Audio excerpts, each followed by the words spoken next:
Last unit है aggregate demand का, very very relevant unit, ठीक है, एग्जाम पॉइंट ऑफ व्यू से थोड़ा इंपॉर्टेंट भी है, ठीक है, फॉर सीबीएसई पीपल इस वाला पार्ट से क्वेश्चंस आता भी है, फॉर सेवा पीपल इस बार इस वाला पार्ट थोड़ा कट गया है, तो आपको सिर्फ एक बार देखना है कि कौन सा पोर्शन इसमें से कट चुका है, ताकि वो सब पोर्शन आप लोग ना करो और एक बार समझने के लिए समझ जाओ, क्योंकि चैप्टर वैसे रेलेवेंट है। अभी तक जो चैप्टर हम लोग ने पढ़ा, चाहे हम लोग ने यूनिट नंबर 1 पढ़ा, चाहे यूनिट नंबर 2 पढ़ा, उसमें क्या पढ़ा कि हम लोग ने एग्रीगेट डिमांड के बारे में पढ़ा और एग्रीगेट सप्लाई के बारे में पढ़ा, ठीक है ना। एग्रीगेट डिमांड के बारे में पढ़ा और एग्रीगेट सप्लाई के बारे में। एग्रीगेट डिमांड का मतलब क्या हो गया, एज अ होल पूरे देश का demand for all the goods and services that are produced. And aggregate supply का मतलब क्या हो गया कि एज अ होल कितना अमाउंट जो है सप्लायर्स लोग रेडी है सप्लाई करने के लिए, गुड्स को सेल करने के लिए, ठीक है। तो वो हम लोग दोनों ने देखा कि एग्रीगेट डिमांड क्या होता है, एग्रीगेट सप्लाई क्या होता है। बट एक इंपॉर्टेंट चीज जो दोनों में हम लोगों ने ऑब्जर्व किया वो ये है कि एग्रीगेट डिमांड हो या एग्रीगेट सप्लाई हो, ये दोनों का दोनों क्या है पता है क्या आपको, ये दोनों का दोनों जो है वो आपका रहता है क्या, एस्टिमेटेड,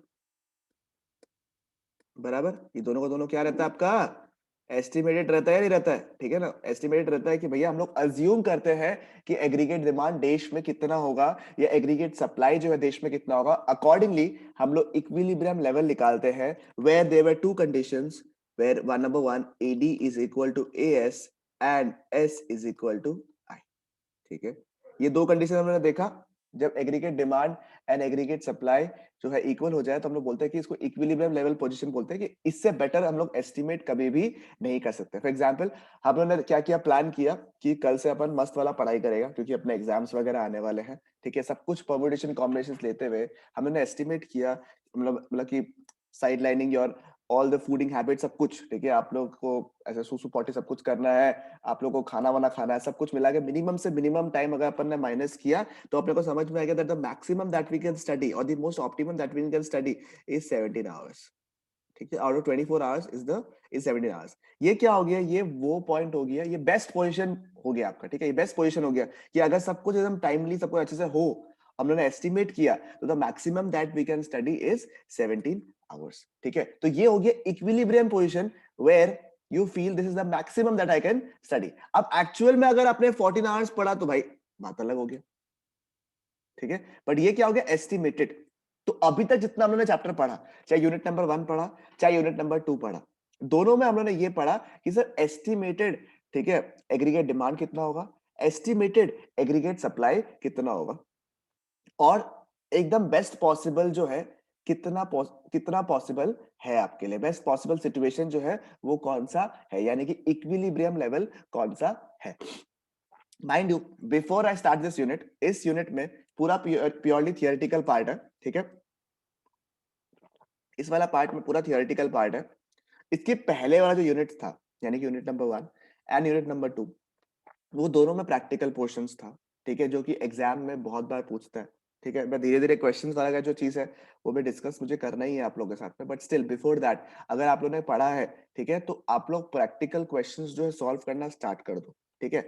जनरली जो प्रैक्टिकल क्वेश्चंस जनरली जो पूछते हैं वो है कि पहला वाला जो यूनिट है उसमें कंजम्पशन फंक्शंस वगैरह जो है उसको कैलकुलेट करने के लिए बोलते हैं वो लोग कि क्या है क्या नहीं है, ठीक है।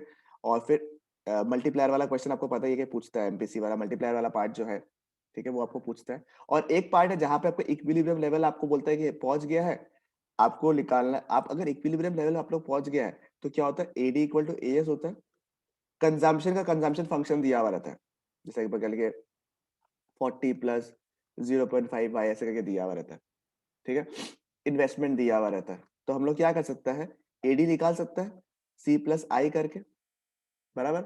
यहाँ पे वैल्यू डाल के हम लोग ने सी निकाल लिया, आई ऑलरेडी दिया हुआ है, सी प्लस आई निकाल दिया, और इक्विलिब्रियम लेवल पे क्या होता है sir, AD is equal to हमेशा एएस होता है।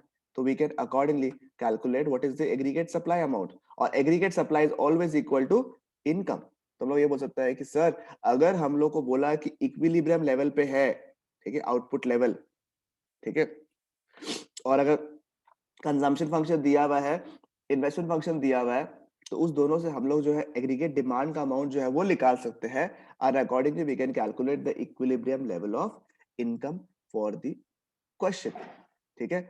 ये दोनों चीज जो है, ये दोनों वाला जो पार्ट है आपका, ये आप लोग जो है ये दोनों पार्ट जो है आपका, इसमें हम लोग को ये समझ में आया है कि एग्रीगेट डिमांड कैसे कैलकुलेट करेगा, ठीक है? और ये ब्रीफ दे दिया आपको प्रैक्टिकल का। अगर आपने प्रैक्टिकल क्वेश्चंस किया है थोड़े बहुत, तभी आपको समझ में आएगा कि ये वाला पार्ट को कैसे अपने को निकालना है। बट उसके अलावा अगर आपने नहीं किया अभी तक प्रैक्टिकल क्वेश्चन, तो एक बार प्रैक्टिकल क्वेश्चंस ट्राई करो हल्का-हल्का, उसके बाद मुझे बताना कि क्या डाउट है, ठीक है? But it is very important कि आप लोग प्रैक्टिकल क्वेश्चन चाहे इस टाइप के क्वेश्चन्स हो, जहाँ पे थोड़ा-सा क्या किया, यूनिट नंबर 1 और यूनिट नंबर 2 दोनों को ब्लेंड कर दिया। इक्विलिब्रियम लेवल भी बता दिया और आपको साथ ही साथ क्या बताया आपको? क्या बताया साथ में आप लोगों को? कि एग्रीगेट डिमांड का कंजम्पशन फंक्शन वाला पार्ट डाल दिया और उससे निकाल लिया। देखो सिंपल चीज है, आपको बेस तो ये रखना है AD is equal to C plus I, ठीक है? बेस उसी का रखना है आपको। अब सी निकालने का अलग अलग तरीका है, कंजम्पशन निकालने का अलग अलग तरीका है, ठीक है? तो कंजम्पशन निकालने का जो तरीका है उससे आप निकाल लो, ठीक है? और आई जो है जनरली आपको दिया हुआ होगा, और बाई चांस अगर सेविंग्स दिया हुआ है तो सेविंग्स वाला पोर्शन जो है, savings is equal to investment होता है in the case of equilibrium level, तो S is equal to I हो जाएगा, तो एस का पोर्शन जो है वही आई रहेगा दोनों को जोड़ने का, ठीक है? तो एकदम बेस जो है क्लियर है। 5-6 चीज ही है जिसके ऊपर पूरा का पूरा चैप्टर जो है घूमता है, ठीक है? अगर मैं आपको यहाँ पे बताऊं, ठीक है, तो अल्टीमेटली चीज क्या है, 2-3 चीजें देखो। समझो बात को। एक हो गया आपका एमपीसी एंड एमपीएस वाला पार्ट, प्रैक्टिकल से बता रहा हूँ, ठीक है? प्रैक्टिकल से मैं बता रहा हूँ आपको, कौन से कॉन्सेप्ट्स जो है बिल्कुल क्लियर रहने चाहिए, ठीक है? एमपीसी एंड एमपीएस वाला पार्ट हो गया, ठीक है?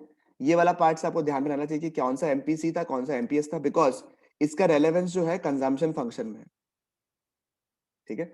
तो एमपीसी और एमपीएस वाला जो पार्ट है वो कंजम्पशन फंक्शन में है, तो ये दोनों पार्ट जो है आपको ध्यान में रखना है, ठीक है? क्योंकि ये दोनों आएगा। फिर एक सी वाला हो गया आपका, C bar plus B into Y, where B क्या है आपका एमपीसी। तो ये वाला पार्ट आपको ध्यान रखना, बिकॉज ये बहुत बार पूछता है और ये बहुत बार ऐसा जनरली चाहिए ही होता है, ठीक है? फिर उसके बाद सिमिलरली आप सेविंग्स फंक्शन पे लिखा सकते हो, कैसे लिखा माइनस सी बार, ठीक है, plus 1 minus B into Y, ठीक है? सेविंग्स फंक्शन वाला पार्ट। उसके अलावा और क्या है आपका इसमें, AD is equal to A S होता है, ठीक है? किसमें, इक्विलिब्रियम लेवल पे। And similarly S is equal to I. इसमें आपको अलर्ट रहना, जैसे ही आपको क्वेश्चन में इक्विलिब्रियम लेवल बोला, जैसे ही बोला कि इक्विलिब्रियम लेवल पे है या निकालना है इक्विलिब्रियम, वो वर्ड जैसे दिखा ना आपको, इक्विलिब्रियम लेवल जैसे दिखा आप लोगों को, दिमाग में एकदम क्लिक हो जाना चाहिए उस समय कि सर या तो एडी इक्वल टू एएस या तो एस इज इक्वल टू आई, ये दोनों का कहीं ना कहीं रेलेवेंस आपका आना ही है, वो आपको पूछ ही उसी रिगार्ड्स में रहा है, ठीक है? तो ये वाला पार्ट आपको जनरली क्वेश्चन में आ ही जाता है, ठीक है? And AS is also equal to income, national income अपने ने इसको फर्स्ट क्लास में प्रूव कर लिया था।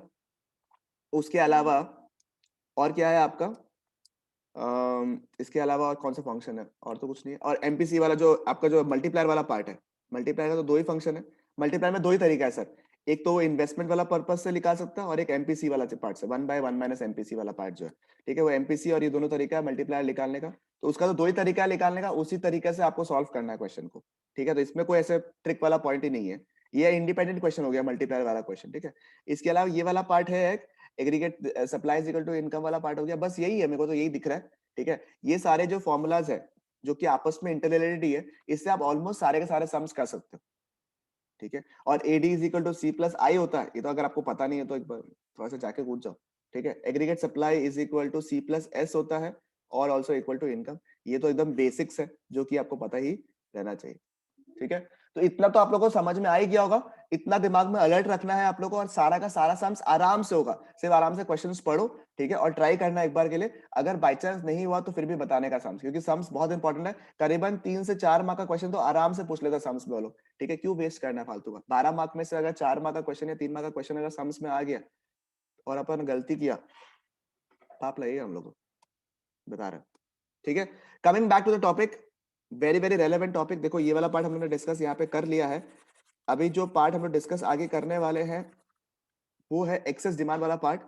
एक्सेस डिमांड में क्या हो रहा है सर, और पहला बात है कि एक्सेस डिमांड या फिर डेफिसिट डिमांड पढ़ने के पहले अपने को ये समझने का है कि आखिरकार ये टॉपिक है क्या, क्यों ये टॉपिक आया, ठीक है? The first thing that should come in your head कि ये वाला टॉपिक हम लोग कर क्यों रहा है, ठीक है? ये टॉपिक इसलिए कर रहा है सर क्योंकि अभी तक जितना हमने एग्रीगेट डिमांड पढ़ा है ना, या फिर एग्रीगेट सप्लाई पढ़ा है, दोनों चीज पढ़ा हमने, एग्रीगेट डिमांड पढ़ा और एग्रीगेट सप्लाई भी पढ़ा, बट दोनों का दोनों जो है ना सर, वो एस्टिमेटेड है। वो क्या है, एस्टिमेटेड यानी हम लोग एस्टिमेट करते हैं, यानी अभी देखा था मैंने, अभी आपको बताया था अभी कि हम लोग को लगता है कि सब कुछ टाइम निकालने के बाद मेरे को लगता है कि मैं 17 घंटा पढ़ सकता हूँ, सब पढ़ सकता हूँ, और पढ़ने में बहुत बड़ा फर्क है। क्या बोला मैंने? पढ़ सकता हूँ और पढ़ने में बहुत ज्यादा फर्क है। 17 hours is the estimated number of hours, ठीक है, that I can study after considering everything in a day, ठीक है। बट पॉइंट ये है कि अगर मेरे को इससे ज्यादा पढ़ने का है तो मैं क्या करेगा, ठीक है। मैं 17 घंटा का प्लानिंग किया, मैंने पढ़ा 12 घंटा, तब तो ये हो गया आपका कि 17 घंटा तो हो गया आपका एस्टिमेटेड, ठीक है। क्या बोला मैंने? 17 घंटा हो गया आपका एस्टिमेटेड, और अभी जानने का है सर कि रियल में कितना आया है। तो ये चैप्टर जो है वो इसके बारे में बता रहा है कि सर अगर हमने एग्रीगेट सप्लाई के बारे में बात किया या फिर एग्रीगेट डिमांड के बारे में बात किया, वो हमेशा एस्टिमेटेड के बारे में बताता है कि कितना एस्टिमेट करता है, बट एक्चुअल में जानने का है मेरे को। मतलब सर एक बार और बताओ ना, थोड़ा सा सही से समझ में नहीं आ रहा, बताओ ना अच्छे से। मैं बता रहा, देख, अगर हमको लगता है कि पूरा का पूरा देश में इस साल 10 लाख रुपया का डिमांड आने वाला है, ठीक है, सामान का, एज अ होल पूरा देश में जितना भी सामान है ना, उसका 10 लाख रुपए का सामान का डिमांड आने वाला है, ठीक है। मैंने एस्टिमेट किया 10 लाख रुपए का, उस हिसाब से मैंने एग्रीगेट सप्लाई का प्लानिंग किया, 10 लाख रुपए का डिमांड आएगा, ठीक है। मैंने 10 लाख, या फिर तुम लोग और एक बार रुपया का मैं क्वांटिफाई नहीं करके, चलो मैं काम करता हूँ, ऐसे रुपया में क्वांटिफाई करना पड़ेगा बिकॉज सारा का स्टैंडर्ड यूनिट्स जो है वो रुपया ही है। बट 10 लाख यूनिट का डिमांड आएगा, सोचो तो अपने को, ठीक है, अपने को लगा था 10 लाख यूनिट का डिमांड आएगा, ठीक है, और आया एक्चुअल में 12 लाख का, फॉर एग्जाम्पल। और बेटर एग्जाम्पल दूं क्या? अपने को लगा था पूरा साल में, जब वो जो मास्क और सैनिटाइजर वाला लोग है ना, उनको लगा था कि पूरा साल में सोचो 5 लाख, 10 लाख, 15 लाख सैनिटाइजर और मास्क बिकेगा पूरा देश में। आया डिमांड करोड़ में, ठीक है। तो अब क्या एस्टिमेट अपन किया था कि 5 लाख सैनिटाइजर बिकेगा या 5 लाख मास्क बिकेगा, डिमांड आया सोचो 10 लाख। 5 लाख का एस्टिमेट किया, 10 लाख का आया डिमांड, यानी कि नॉर्मल अपन जो डिमांड किया था, जो बेस्ट पॉसिबल डिमांड अपन सोचा था, उससे ज्यादा एक्चुअल डिमांड आया, ठीक है। जब ये सिचुएशन आता है ना, जब अपन एस्टिमेट जितना किया उससे ज्यादा डिमांड आया, तो इसको बोलता क्या है? इसको बोलता है एक्सेस डिमांड, सिंपल सा बात है। यानी कि मतलब सर आप यही बताओ ना, सीधा सीधी बात, कि सर एक्चुअल एग्रीगेट डिमांड जो है, हाँ जी, वो अगर एस्टिमेटेड एग्रीगेट डिमांड, जिसको हम लोग एडी ही लिखेगा बिकॉज एडी तो अपन तब तक अभी तक पढ़ते आ रहा है और वो एस्टिमेटेड ही है, तो अगर एक्चुअल एग्रीगेट डिमांड अगर एग्रीगेट डिमांड से ज्यादा है, तो इसको अपन बोलेंगे एक्सेस डिमांड। बोला बिल्कुल सही बोला आपने, इसको क्या बोलेंगे? Excess demand. और सिमिलरली सर अगर एक्चुअल एग्रीगेट डिमांड अगर नॉर्मल से कम है, मतलब जो हमने एस्टिमेट किया उससे अगर एक्चुअल एग्रीगेट डिमांड कम है, तो उसको हम लोग बोलेंगे डेफिसिट डिमांड। हाँ जी सर,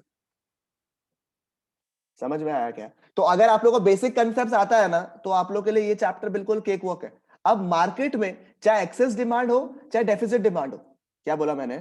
अगर मार्केट में एक्सेस डिमांड क्रिएट हुआ या फिर डेफिसिट डिमांड क्रिएट हुआ, दोनों का दोनों मार्केट के लिए अच्छा नहीं है बॉस।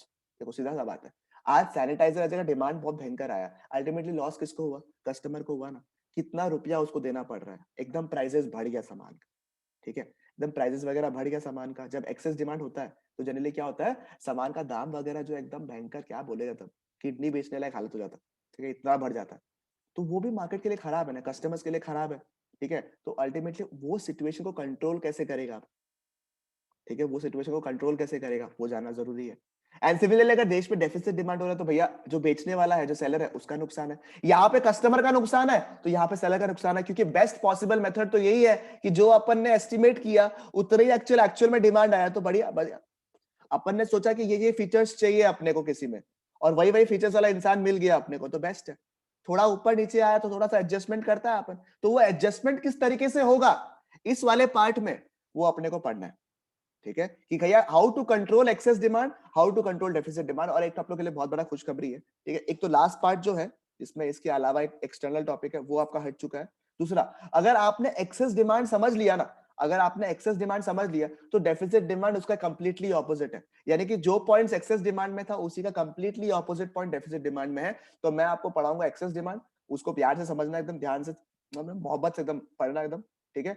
उसके बाद क्या है, आपको डेफिसिट डिमांड जो है वो ऑटोमेटिकली आपका हो जाएगा, पॉइंट से उल्टा हो जाएगा, आपको मैं रीडिंग करने का टाइम दूंगा खत्म करने का, ठीक है। तो अभी पढ़ता है सर कि एक्सेस डिमांड होता क्या है, चार्ट से समझता है, एनालिसिस करता है बढ़िया से, और इस चैप्टर को पूरा ग्रिप पे लेकर आता। माइंड यू, इस टॉपिक में से कोई भी प्रैक्टिकल क्वेश्चन नहीं आता है, बट इस वाला टॉपिक से केस स्टडी वाला क्वेश्चन आता है। पूछेगा कोरोना वायरस के चक्कर में क्या हुआ, देश में सामान का डिमांड नहीं है, देश में सामान का डिमांड नहीं है, तो इसकी वजह से क्या सिचुएशन क्रिएट हो रहा है सर, मार्केट में हम लोग का लगा था नॉर्मल मार्केट में कि 10 लाख यूनिट का डिमांड आएगा, बट कोरोना के चक्कर में लोग बाग डिमांड नहीं कर रहा है, तो 1 लाख का ही डिमांड आया, तो अल्टीमेटली क्या हो रहा है, देश में डेफिसिट डिमांड क्रिएट हो रहा है। तो उसका रिजल्टेंट इफेक्ट क्या होता है, उसका मेजर्स क्या है, वो सब जो है आपको निकालना पड़ेगा। तो एकदम माइंड अलर्ट करने का, ठीक है ना, माइंड अलर्ट करने का कि किस टाइप का क्वेश्चन पूछेगा। डायरेक्टली ऐसे नहीं पूछेगा व्हाट इज एक्सेस डिमांड, ऐसे नहीं पूछेगा क्वेश्चन, केस स्टडी पूछेगा, आपको बना बना के क्वेश्चन बनाएगा, अच्छा ही है अपने लिए, अपने को लॉजिकल क्वेश्चन पूछेगा, दिमाग लगेगा अपना, ठीक है। तो ये था आपका introduction about excess demand and deficit demand, ठीक है।